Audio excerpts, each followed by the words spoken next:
Today on the podcast, we have Joshu Shelton, a travel and landscape photographer and a production PA for television. Have you worked on any films? Not yet, man. So, yeah, mostly for television. We've worked together a couple of times. This guy's amazing. Thanks for being on the show, Josh. Thanks, man. I'm really happy. This is so cool.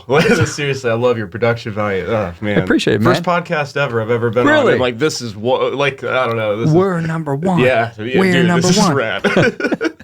Well, thanks for being here. I always let guests choose their own cup, and he has chosen the beach ball. This is, way to go, man. Hey, man, every day is a luau if you make it once. So. Well, man, let's get started and ask you, how did you get started in, not just production, but creativity? Like, we met at Caligaz, a local photography store, and you were talking about you were working on this cowboy show up in Alabama, and I'd just been hired to day play to run a second unit sound system. I was like, I know the show. And then we worked together, and you really, really impressed me. And so I kind of want to hear the story of where did the roots begin? Oh, man. I mean, roots beginning for, I guess, like creativity or just wanting to create art or anything. Like, I mean, like 4 or 5 years old, drawing on the floor and just imagining myself in situations and growing up watching like Mike Myers and Jim Carrey and like all these people and just seeing like how you could be so much bigger. You know, like you can take just this little thing in this beautiful like world of production and you can create anything, like with us talking here, I can go like that and you can put fire coming out of my, it's amazing. Like we have magic. And so it was just growing up like with that. And then it was really like when I really started finding like production was I did theater first and I did on stage and stuff like that. And it was fun, but I'm really not that good of an actor. All my lines are very dry. I don't know. I was just not good at it. But when I started there and then found my way into TV production in high school and I got behind the camera, still did a few things in front of it, but I really just started, it was just awesome being able to see and be able to see in so many different ways. And I just remember like the first thing I shot, it was for me to get into TV production. And I just remember like having this little Sony Handycam and, DV tape and like that my grandpa like had bought for me like to use because he saw that I wanted to get into this stuff and like setting it up. And I remember I had to make a PSA and it was, my PSA was just don't do stupid things. So like, nice. And I knew don't be stupid. Stupid. And I knew nothing about how to cut. We weren't allowed to use any editing or anything. So like if I didn't like a take, I'd have to like roll back. And so like I remember having it there. So it's mainly wides. Wow. It's the one piece of like history of my life that I wish I could find because it's what kind of blossomed and started it all. But I remember like we were big into backyard wrestling back in the day, me and my boy Joshua Lane. And so it started with like him putting me or me putting him through a big piece of plywood and then he put me through it, and then I stood up. I'm like, everybody does stupid things. And then I remember, like, I had, like, my next-door neighbor, Taylor, like, she was a girl that I used to date and stuff, and she put a big basketball under her thing, so we did, like, the teen pregnancy thing. I, like, pulled out a big, like, sack of oregano and, like, don't do drugs, kids. And I can't remember what the last one was, but that's, like, where it really, I guess, culminated and started, like, having the camera that first time, and then just, like, I don't know, just jumping into it, man, I'm impressed that you were at a large enough school that you had to do an audition video to get into a class. Oh, dude, Pace High School, man. Like, they really, the production there was incredible. Like, just the amount of learning that went into that, the accessibility to equipment and tools and to really start learning how to do this stuff, man. That's really great. It was incredible. Now, what kind of teacher did you have? Because, I taught TV production for a while, and I did it in high school as well, and that's kind of where I really felt that passion as well. Exploded. I think a lot of us kind of got the bug back then.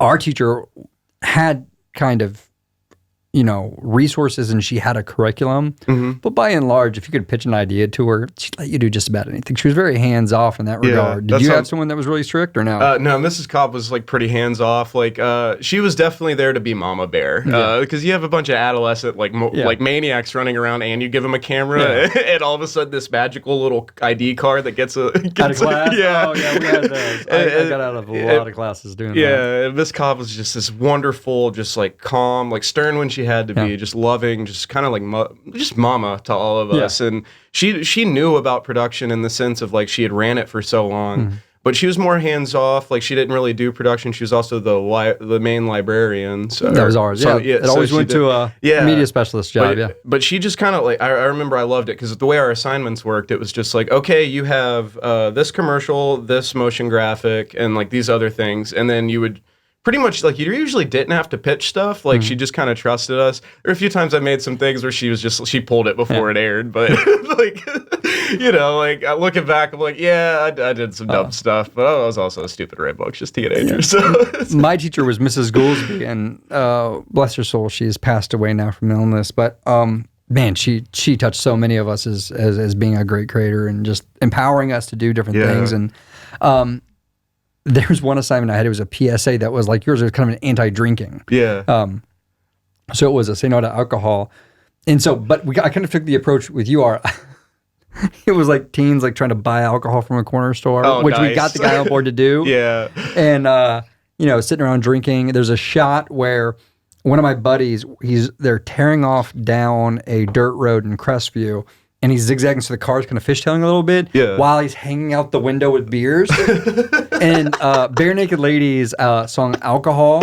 I don't know if you know the song. Is playing underneath. And I'm like, I'm not sure what I'm going to do. And I got the assignment back, and she's like, I love the song. She's like, it was so perfect. Nice. She's like, that is so great. And like, she signed off on the whole thing. It was so weird how like teachers, and that's why like one day I really want to be a high school media teacher. Like what I just that'd be so much fun. But just seeing like these little goofballs. It was weird the stuff that you would get away with, but the stuff you'd get in trouble for. You know, like I remember I made one, and it was so stupid. Like I completely forgot that I had the assignment, and it was also students working against tobacco. And like funny enough, I was 15. I think that's why she gave it to me because I was 15 and I was the punk kid and I smoked after school and stuff. So I think she gave it to me, but we completely forgot to do it. So we were just in the hallways, and I remember I just took the song by Maylene and the Sons of Disaster, their old southern metalcore band, just like those heavy riffs and stuff. And it was just like, so you think smoking is worth it? Like quick pans into our faces, and then just me taking Josh and just throwing him into the wall and stuff.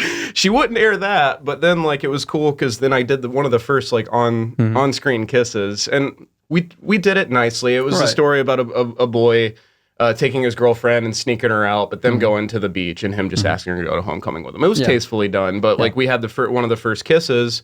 It was one of those pretty like rotating shots of it. Tried to do the orbit. But teachers like freaked out about that. But then she had my back, and she's like, "No, come on, guy, you're like, come on, like." We don't have to be that conservative, you know. So that's cool. Sounds like it was a lot of fun. Ours, oh man, Miss Goolsby. See, I don't know how yours was laid out. We had on the back of the library is where the media production room was, and it was a full like studio setup, and it was a good size. And so you had the kind of the control room, the main shooting space, and there was kind of a storage and edit area. And there are these, all I remember is these two couches we had that were in this, you could see them in pictures of the yearbook. They'd been in those rooms since like the early 90s. Oh, that's the best. So they'd been around for like a decade. How many kids had been taking naps? Anytime, any day, you could go in there, there'd be kids laying, snacking, sleeping. Yeah. And we'd abuse those passes so bad to get out of class. And she'd walk through, and we would bring VHS tapes of movies, and we would just watch movies in the TV production room. And she'd just walk in, she'd be like, teachers know where you are? And we'd just go, yep. She'd be like, all right. Yep. And it was kind of a don't ask, don't tell thing. Did the teachers know where we were? No, of course not. No, no, but we're media, dude. We got it covered. Don't worry. But our grades were good. They were solid. You know, everyone only skipped the classes they could afford to. But yeah, we get like too much. But I kind of feel like it's a kind of a universal thing. Everyone I've talked to who did a media production course, there's this has bond. the same stories. It's crazy, man. It's so great to just get that start like that and be actually culminated and being just giving your craft right away and being like, here, this is what you're gonna fall in love with. Start learning it, you know. So, and I love that you had mini DV tapes. I'm a little older than you, I suspect, because we were on VHS tapes and we did VCR to VCR editing. We did have one computer with what was it? It was Avid Cinema, I think is what it was. It was one of the early non-linear editors. I hate Avid. This is going right. This was like an Avid version of like iMovie. It was so simple, but it was powerful for what we had at the times. And so everybody would fight for who got to use the computer to cut. And, it was a lot of fun. So a lot of times we were shooting like what you're talking. You shoot and then you have to back it up. Or especially with the VCR editing, you'd play it, record the clip you want, but then you cut too fast and you got to go back. Yeah. And if you keep missing it, you have to cut into your shot a little bit. So you had to really know what you were doing. Yeah, I was right there. We had like one iMac, I can't remember because we had different names for the computers because you had like the one that'd been there for a while that was totally about to die, and then like kind of from there varying versions of stuff. But we had one that had a tower, and so like we had to do like the capture scratch, into Final Cut 7, and then still have those early editing tools to mess with, So, but I love that she didn't let us like edit that first one, right? And that's how you had to get in. And I think the biggest reason I wish I had it is because I think I spent like 5 hours just trying to make sure that like because I was getting into this freaking class, like there's no way. And so I would love to just see the shadows move like between every shot and be like, that's finding that thing I cared about, I guess, you know. And, yeah, and I think, that kind of shows the ignition of the passion for creativity is that, in high school, you're willing to put that much into an assignment. So where was the jump off point from those days into now? Did you continue after high school or did you try and do freelance work? I went to Florida State and did the media production program, and that was a lot of fun, like shooting football and just like, oh God, that energy, you know, and like you learned a lot very quickly with that. Seminole Productions was like just incredible, like with breaking down cameras, properly wrapping stuff, having to make sure that cable can run 100 yards back and forth without getting nested up. Right. I'm on somewhere, I know, like some ESPN meme page or something, like actual people that shoot, because this giant rat's nest happened behind us once, having to sort through that. But yeah, so got there and just kept moving with it, and did college, and then went overseas for a little bit, and that kind of hit me with the travel bug. I studied, what took you overseas? I studied in London, so I did documentary filmmaking there. It was kind of interesting because the main guy that usually went, I can't remember the professor's name. We had a different guy, and he was, I think, working on his master's, so he was like still learning production, and it was weird because the amount of like getting hammered in with doing one of the major college football teams and the equipment we had, there was this weird disconnect where like it was one of those times where I was like, all right, I don't care, I'm gonna just go figure stuff out on my own, like bye guys. So just take off and went, and and that just made me fall in love with just traveling and meeting in different people and just getting lost and just starting to just try to find my way around, man. And I think that's where things exploded, and I really realized that you can just go see, and there's so many different things to go see, and there's always a way to get there. Sometimes it's not in the time frame you think it'll happen, but you just move through, and so just it was amazing over there, and it was different, and I remember like it was just a great time of being 22 with a camera and just hammered all the time and getting lost. I broke into a train station. Was interesting. But, so just learning how to get in trouble, get out of trouble, and just hang out with my camera. So for Scotland Yard, what was the time period they need to look for the break? Well, yeah. So if you look on, it would be about 2012. I'm not sure what train station, but there's footage of me somewhere going up under like one of those turnstile things, because like I had broken into this train station, like trying to buy weed or whatever for this dude. I followed him all around Paris, and we ended up breaking into this train station, and so like because I just kept following him, and he'd stop, and like we'd be like how they have the channels. We were like up under the channels, and I'm just like, so like can we smoke this? Or he was just like, beaucoup police, not here. Like, and we just kept going, and finally like we made it into the train station, and we're sitting there, and like I'm sitting there, and like Paris train station is just gross. Like, it smells like pee. There's these two dudes, they're like taking a leak off the tracks. They walk up, they start speaking with this guy. They're all talking in French. I have no idea what's going on. And so they all look at me and laugh. And then a train comes and it opens up, and one of the kids is like, I got hash. You guys want to jump on? We're like, yeah. So we all jumped on. And then the dude that I had given $20 to try to smoke with him, he was like, "Oh, my wallet! It was on the bench," so he jumped off, and then the doors closed, and I just took off. and so I'm sitting there with these guys, and Who you've just met. Yeah, One guy you knew. yeah, and so like. And as soon as they passed it to me, man, like I hit it, and it was just one of those heady moments where it just like everything like slowed down too much, and I'm sitting there, and, you know, I'm all zoned in, and I remember them just like asking me questions and being like, "Okay, who are you?" And I'm like, "Josh Shelton." And they're like, "Where are you from?" "Pace, Florida." And they're just like, "What?" Yeah, because they could speak pretty good English. They could start calling me mademoiselle and stuff because I'm a stupid American tourist. And like, you know, I was like, I'm not that dumb, dude. I've seen Aristocats. Like, so you know, like we're sitting there riding, they keep asking me questions, and I'm like, I take one more hit, and then it clicks, and they're just like, "So you're just on a train with two people you don't know, just going to you don't know where?" And I'm like, yeah, man. like trying to hold it together. And so finally we pull up to the next stop, and I just like instantly like pass it to him, jump off running. They're like, "Where are you going?" I didn't know what to say, so I just went, "Au revoir," and jumped off the train. And then I'm stuck in a train station that I didn't pay to get into the way we broke in. So, somewhere there's two prisoners who have been telling a story about this crazy American dude. I want to meet these dudes again, you know, and just hang out with them sometimes. So I think it's pretty clear why you fit in with production. I love adventure, man. Yeah. So you had this time not only just at FSU, which has a great production program. It sounds like you were more on the television broadcast side, not their film side. Definitely. Is that kind of what you want to do? You want to get into TV broadcast sports? I love live production, man. Like I'd kind of going from there. I just went off and adventured for so long that I all those connections that I had.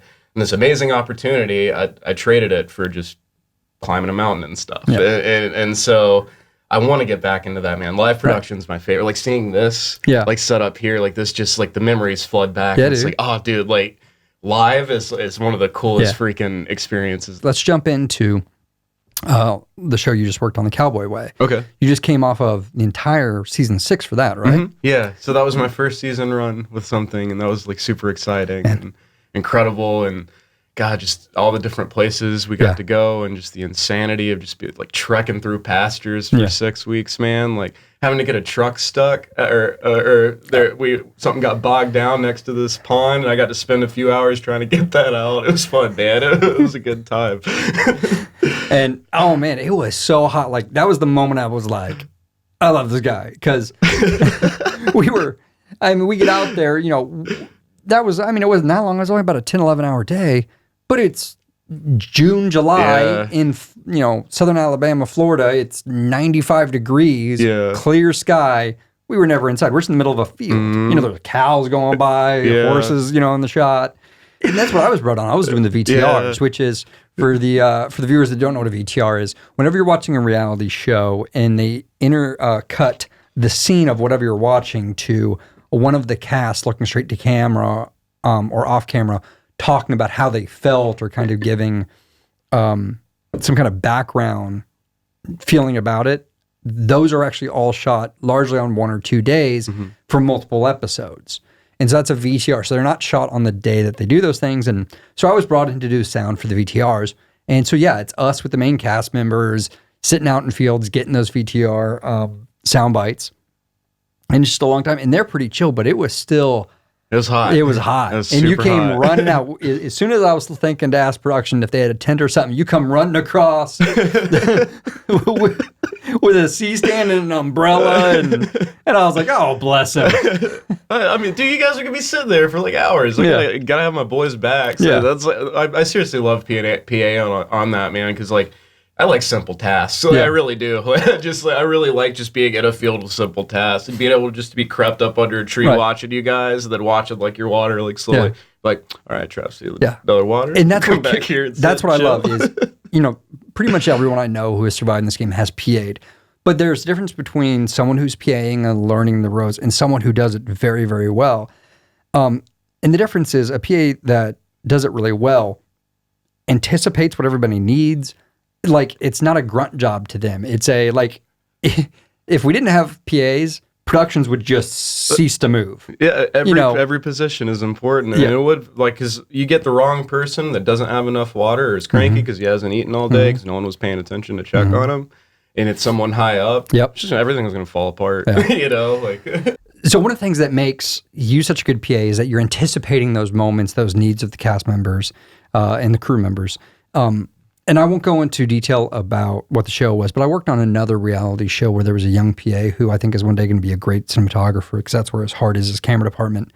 But he wasn't anticipating like that. And I was trying to take him under because I liked him a lot. And he really wanted to do well. And I was using him to run back to PO, grab batteries because it was freezing. I mean, it was raining and cold. It had to be, 35 degrees out and wet. And we were out there. It was an overnight shoot out in inclement weather. And, so my batteries are just dying through those MP1. So I'm having them go back and get me things because, I can't have transmitters die in the middle of the, of the shoot. And it's reality. So things are unfolding as they go. There's no like, hey, let's stop cameras. Yeah. And so he's running and grabbing those for me. But one of the things, he and none of the other PAs, we had about 9 or 10 PAs that day. It was a big shoot day where there was a lot of people on hand. Usually it was just a few. But we had 10 there, and I was trying to give him some attaboys by helping him out. And I said, go get a cup of coffee for your director. And he said, I already asked, he doesn't want any.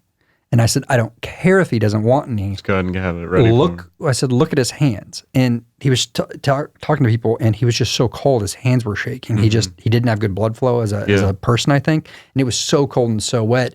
And he wasn't stopping. He wasn't taking breaks like everybody else was. He was there for his job, and it was the only day they had the director on set. So everything else, producers were running, but the director was coming, and this was the big night. And so he's just pushing through. And you can just see his hands shaking. I said, you see his hands? I was like, I don't care if he drinks it. Go put something warm in his hands and he will love you forever. Yeah.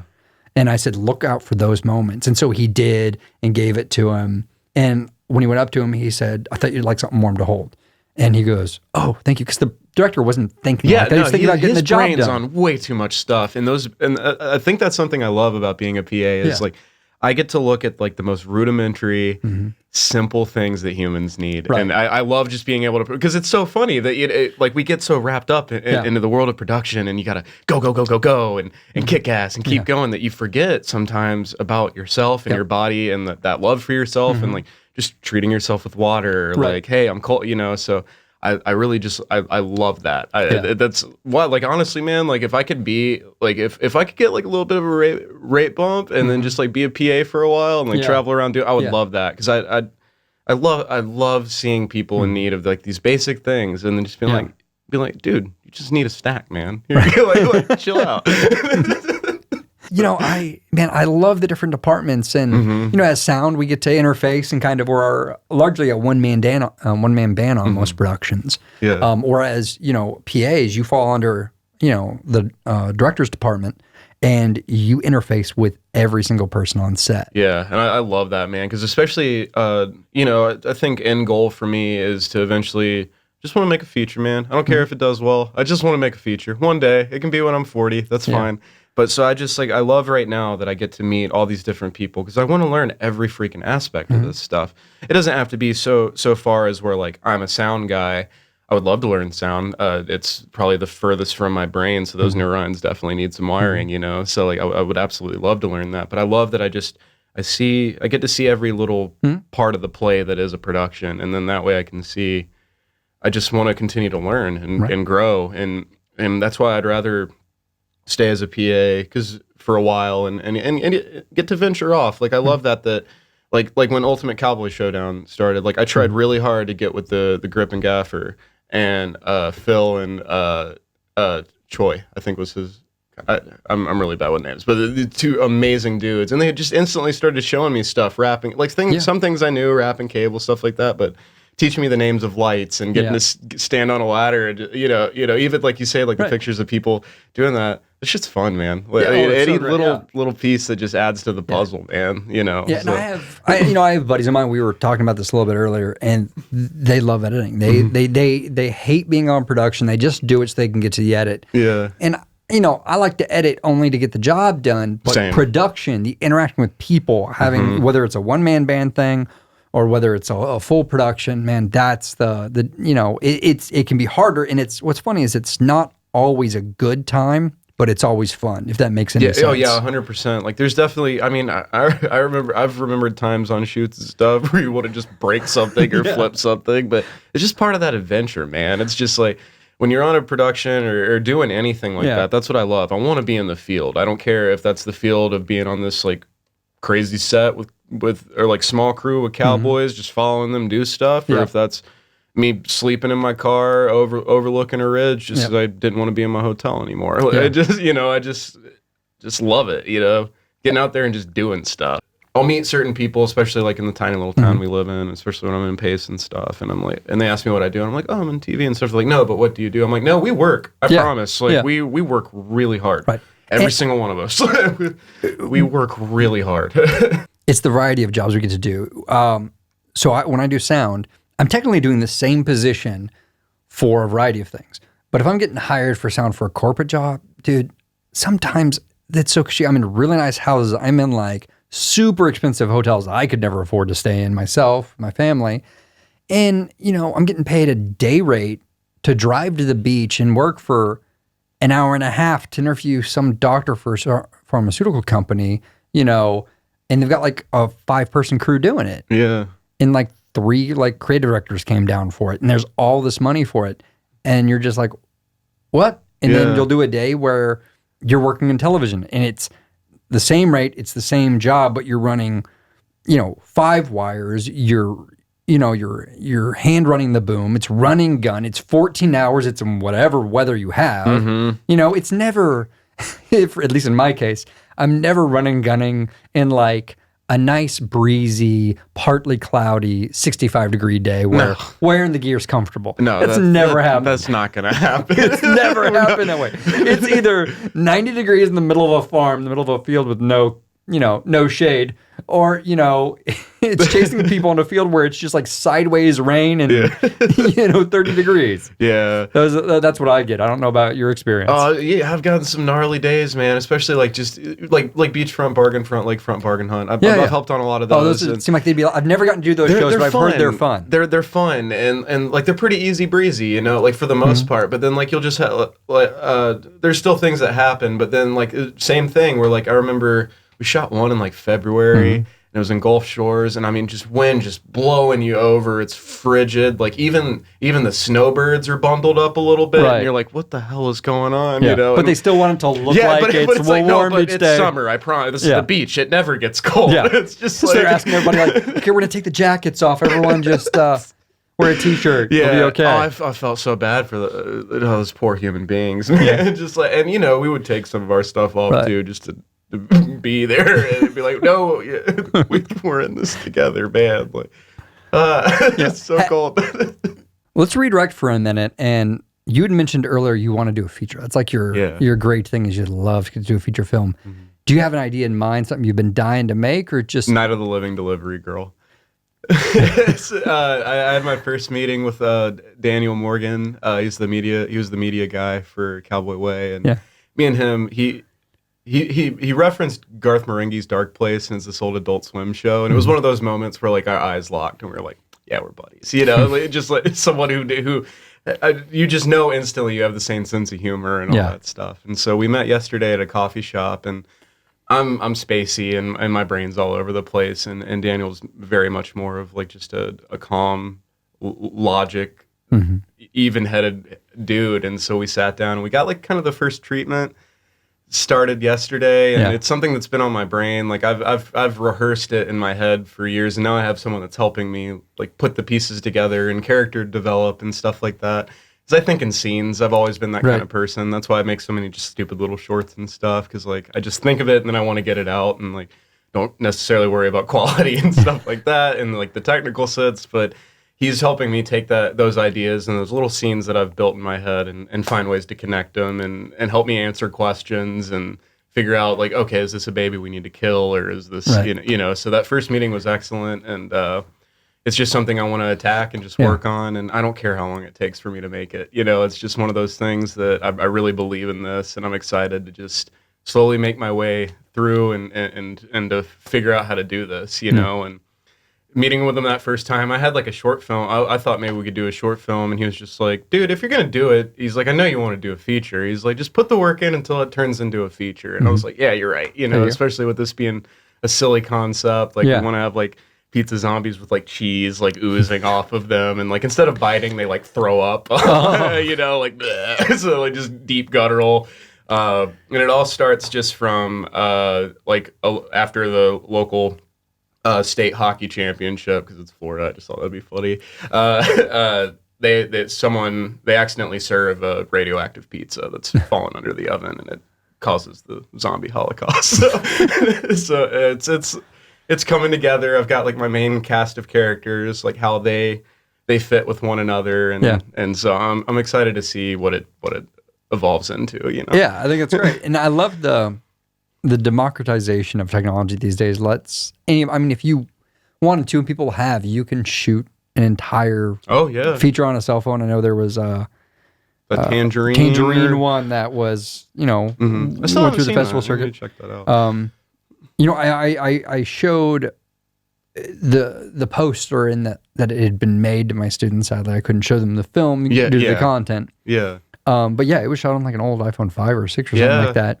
And you can do some great stuff with it. But, you know, you can also get, if you want a real cinema camera, everything from the Blackmagic stuff, which you can get into the Pocket 4K now, which is a legitimate you know, filmmaking tool, up to the Ursa Mini Pro, the bigger the G2s they have now, or I mean, you can rent packages for I think from Reds to Alexas these days. It's crazy, man. It really, like, our fingers are just intertwined in technology now, and this incredible free like he sent me yesterday just over Google Docs, and now I get to go in with my red pen and just change the color and go through and it's incredible. I think people like get bogged down by equipment almost sometimes to a fault with technology, which, don't get me wrong, like if someone was like, hey, you want to shoot this on Earth, so I'd be like, yeah, of course. But it's crazy that we have we've dove so far into it that like the options of using all these different tools it's almost like overwhelming at times, you know, like you just got to kind of pick something and go, because once you go into the gearhead side of it, there are so many options, and you kind of have to pick what's in budget, what fits the look of the film. Definitely. And I mean, ideally, if you get the opportunity that you have, you know, someone who's going to DP and be your cinematographer, like they have like a wish list a mile long, so let them figure out. Get a sound guy in, let him figure it out. Sure. So you could focus on the direction, the story. And that's why, like, I really wanted to make, like, eventually just a good B flick as my first one, because I don't have to worry so much about gear. Like, I'm excited to take whatever money I can get and, like, how do you make people look like they're melting pizza cheese? That's gonna be fun to figure out for a day, you know. And like, I want to bad taste the crap out of it. Peter Jackson's one of my biggest heroes, and like just like how he just took the time to build matchbox miniatures of his house so he could blow it up. You know, I'm so excited. Like that's what I'm most excited for. You know, is how do we do this on a shoestring budget but still make it look cool? And and just going back to old 80s tricks and 90s tricks, and, you know, so I really just can't wait to dig into it. Get the story out first, obviously, long road ahead. But yeah, it sounds like you've got someone working with you that's kind of a good yin to your yang personality-wise. 100%. Yeah, that first meeting, it was one of those where we just vibed and clicked, and I was like, oh yeah, you're going to be such a big help with me getting this together. One of the things you said was a saying that I don't know if any other industry has it, but it's something that you hear in film and television, is you got to kill your babies. Yeah. And I don't know, as a, you know, in 2019, I feel like people would get really touchy about that, but it's just a saying that happens. It's just to say it. It's a saying that happens in television. It's also probably a Cannibal Corpse song. So calm down, guys. It's just, you have stuff, whether it's a shot or a sound effect or a scene, something that you're in love with. It could be the coolest freaking thing in the world, and it just doesn't work. If it doesn't work, it's got to go. Yeah, and especially when you're coming up with story, you could sometimes you'll center something around this entire scene, and then you realize by the time you're done with whatever it is you're creating at whatever length or whatever, and you're like, doesn't even work, and you just pull that, and you throw it away, and it's crazy how, I don't know, we have such an interesting evolving art form and creation that I don't know, it's a pretty incredible thing to work in, I think. Now, there's a story I really want to hear, and I want our listeners to hear about you being told you're on your last life in a desert by a guy. Okay, so I was living in Austin, Texas at the time. It's like 2015, 2016. And one of my best friends in the whole world, Matt, he's this big Marine Scout sniper. His beard and hair puts mine to shame. Just like got the big Scout sniper tattoo, and he wants to make Transylvania USA. This is something that he's been working on for a long time. Right now he's living in his Azudu trooper with his dog, just checking out the America for as long as he wants with his VA benefits. But one day we're going to make this movie. I know it. I know that this guy will get it done. But so one day we were hanging out in Austin, and Austin was a very crippling time for me and didn't have a lot of money. Couldn't figure out how to be happy. That intense need to prove to everyone you're succeeding and just trying to break into any sort of business you can.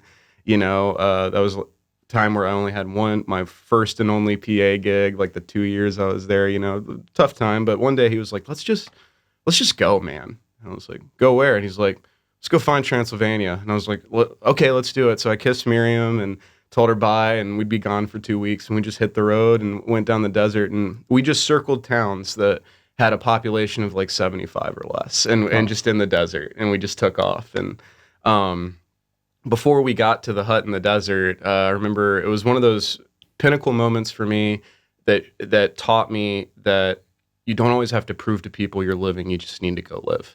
And so we took off, and I remember we got to Guadalupe Peak. It's the highest point in Texas, and we didn't even know where it was at. And we got there, and we looked up, and we're like, well, let's climb that sumbitch. So we bedded down, and I remember Matt just forcing me to chug gallons of water because he's like, you're not going to make it, dude. I have bad ankles, and I'm kind of lazy. And he's just like, he's always been like my big brother. He's like, there's no way you're going to make it. Why are we even doing it? Just giving me shit because he's just a Marine dude. And so we drink all this water, we're bedded down in this, where the Dixie Chicks are from. It's this tiny little town, Terry's 2T grocery store. They let us pitch a tent next to where they let all the truckers park. Met this guy named Les who played harmonica for us. Beautiful night. And so the next morning we were going to the mountain, and as we were getting there, I remember Scott 11. I'll never forget this guy. Just your average hippie dude just runs up. He's like, what's up, man? Where are you guys from? And we're just like, oh, Pensacola and stuff. What about you? And he's like, same place as you, brother. Stardust, man. But I got the visions to prove it. And then he's like, I went up down that mountain in 2 hours. And it's 9,000 foot. It takes you 8 to 12. So we're like, yeah, man. But we knew we were on the right path. So went and climbed the mountain, came back down, and we took off, and we headed through Marfa. And we got to see the Prada thing that they've got there in the middle of the desert and stuff, and hung out in Marfa for a little bit. And as we were going, this next little town it said Stardust Motel. So we knew we were on the right direction. And so we just kept on following along, and we found Marathon, Texas. Now, Marathon is this just ghost town. There's nothing there, boarded down shacks, or they were broken down shacks and stuff. I hope it's grown since then, but on one side there was we thought it was a theme park or something, and it was just this big papercrete area with domes and just beautiful home that they had taken papercrete and built this thing. So we go, and we're like, what the hell is that? So we walk in, and we're peeking through the door, and there's this really tiny older lady pointing her finger up at this really kind of big looking guy that kind of looked like Johnny Depp of all people. He really did look a lot like him. It was weird. And so we peer through, and then as we're walking by, we see them both turn and look at us. And so we go to the front door, and before we can even knock, it opens the door, and there is Paul, this tall, just brawny dude. And he's like, what's up, hippies? What you doing? And we're like, we don't know. So he invited us in. It's this amazing bed and breakfast called Eve's Bed and Breakfast. It's just in this random ghost town with nothing else there. And we hung out for a while. I remember when we walked in, they had homemade banana bread, beautiful kitchen, all this stuff where they cooked breakfast for you and all that in the morning. And so we're walking, and he's like, "Oh, dude, yeah, like we make our own banana bread. You should try some." We're like, "Oh, yeah." And we keep walking. He turns around. He's like, "No, try the banana bread." We're like, "Okay." so we take the banana bread, and we're following around. I remember there was one room that was like a perfect cylinder, and they had like a harmonica player that stayed up all night because the acoustics were just like something that I would love for you to walk in there and hear as an audio guy, you know, like just go stand in this room and scream or do whatever you want and just hear it reverberate, you know. And went to like, they have this greenhouse that they built. And so we're standing, we walk through all that. We're standing, and there's this throne, this big purple throne that they built, and it overlooks the desert. And I remember Paul pointing out, and you could see some metal out in the desert. And he's like, and he's like, take your camera and zoom in. It was an airplane. And if, like, there's this, some Gatsby dude that like Newegg apparently is in the desert because there's some billionaire that just flies planes and wrecks them out there like all the time. So he's like, you guys want to come to my hut? And we're like, yeah, that sounds pretty good. So we drove to the other side of the ghost town, past all these broken buildings and stuff, and it was a bunch of tiny homes, and they were all like had their own flavor. There was one that seriously looked like if Rob Zombie like had a tiny home in the desert. It was like all jagged boards and these weird scarecrow looking dudes like out front. And then one was just like a little like cabin, like a small miniature cabin. His was this big dome.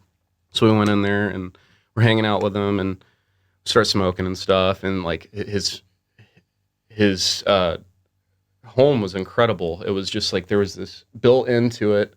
Was into the dome was like this big altar kind of thing, and it had like a statue of like every god you can think of up there, just like every single one of them. And he said that he had been to all these places and connected these artifacts. And we're sitting there, and he had painted like a giant third eye and like universe on one of the walls, so and like the Eye of Horus and all this stuff. And I remember there's some books and stuff, and so we all start smoking, and he looks at the books. He's like, you should check those out. So he shows me one, and I open it up, and it's one of his friends wrote them, and they're just code. It's just number code. And it's just numbers and a pattern or order that I'll never understand.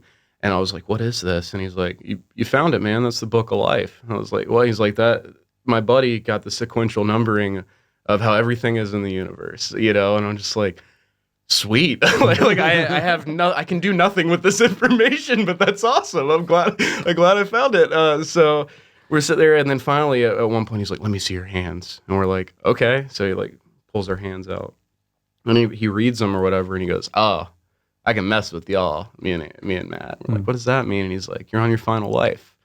And so we're like, what does that mean? He's like, it means whatever you want it to mean, I guess, but this is the last one, so you better make it count. And from there, like I'll wrap it up because like a bunch of other crazy stuff happened that night. But like I remember getting in the car with Matt, and I'll end it on this note, just because like Matt is one of my best friends in the world, and I just would love to like wrap it up with just his personality. But so we get in his truck. He had like a F-250, I think, this big green one. I remember it had like the Florida State sign on the back and his old fraternity letters and stuff. And we hop in and we're cruising. And I remember me and him were just baked out of our minds, and we're just like, what do we do? Do we go back to the bed and breakfast? And because I mean, this dude just blew our mind. He talked about being an alchemist. He showed us how he had this little vial that had arsenic and everything bad for you, and one day he'll take it and it'll make him gold. All this crazy shit. And so like as we're driving out, I'm like, I think we should go, man.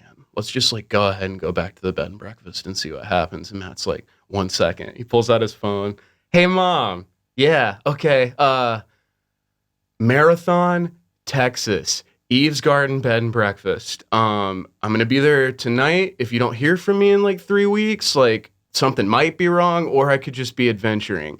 But just want to let you know, Marathon, Texas. We met Paul. We're on our last lives. We're trying to figure it out. And he hangs up the phone, and I'm like, dude, what are you doing? And he's like, it's fine. Mom gets one of those phone calls every month. So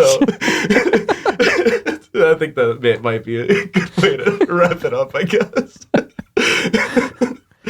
So your fiance, you two have been together how long now? Oh man, since 2015. So okay, so 4 years, and you've been doing a lot of this adventuring and stuff during that time, and then production being gone for weeks at a time. How does she relate to all this? How does she? She's cool with you. She is taking the off, most supportive, incredible wonderful woman. We lived on the road for 3 months together, just pitching a tent out of our car for 3 straight months, and so she gets it, and she knows the kind of person I am, and she knows that no matter where I go, it's like a City and Color song or something, you know. She's always in my heart, like she is my home, you know. So like, it's tough. I mean, there's definitely times like Cowboy Way towards that end, man. Like, it was very difficult being away from her, and then also giving myself a mini vacay in Austin to donkey sit my friends' donkeys, and like then realizing for 4 days I was like, oh, I'm not home to the love of my life, you know. So like, she's just always been there. She's always had my back. The times where I've been crying in the bathtub because I just like, you have those hard moments where just for some reason money's not coming in. She's always been the one that's like, you're not quitting this, Josh. Like, you're going to keep going. You're going to keep doing production because this is what you want to do. You want to adventure. You want to travel. So without her, nothing that I've done for the last 4 or 5 years would have even been remotely possible without having that support and that structure and that person behind me that just takes care of me as much as I take care of her, if not more. She probably, you know, so. That's awesome, dude. I love the crap out of it. That's so good. It's great having that support system. Oh, yeah. You got to, man. Yeah. And then that kind of lets us transition into a question I ask everybody is, do you have a piece of advice you would give anyone if they want to kind of have a life full of adventure like you've had, or follow a passion into the creative films, creative realm, which is, you know, feast or famine for us. I mean, sometimes you have a great time and it's steady, and sometimes it's not either of those things. Yeah. You know, what's a piece of advice you'd want to give?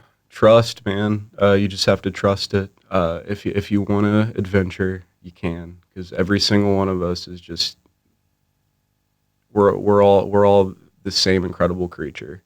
Every story that's ever been told, like everyone is a part of that, and anyone can go and do this stuff. It's just, you just have to trust it. You have to trust yourself, and whatever decision you want to make at any time in your life, that's up to you. And so I guess it's kind of cheesy, but believing that you can do things, because we're capable of so much, and there's all these rules and regulations and all these things that people have told us since we were children. And you just have to keep being a child and keep believing in magic, and cool shit happens, you know, if you do that, I guess. I don't know if that answers your question, but there's no right or wrong answer, man. That's great. Thank you. Yeah. All right, buddy. Thank you for coming in. Thanks, dude. I know this is really our first kind of official sit down. Yeah, you're my boy now. This has been a lovely way to do it. Yeah. So. Thanks, man. Yeah, thanks, dude.